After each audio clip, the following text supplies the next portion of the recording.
Hello everyone, welcome back into this channel, and today I would like to show you the tutorial how to make your font text become bold so that you can easily read the text on your phone. So the device that I use here is of iPhone XR, and the things that you have to do is just go into the settings.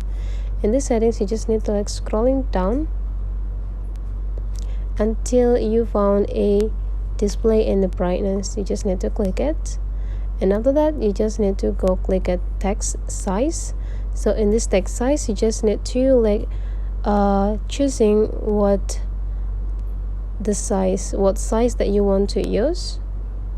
For example, you want to be like this and that not too big, but then if you still cannot see, you can just do the bold text by activate this bold text, so that all of the text will be in a bold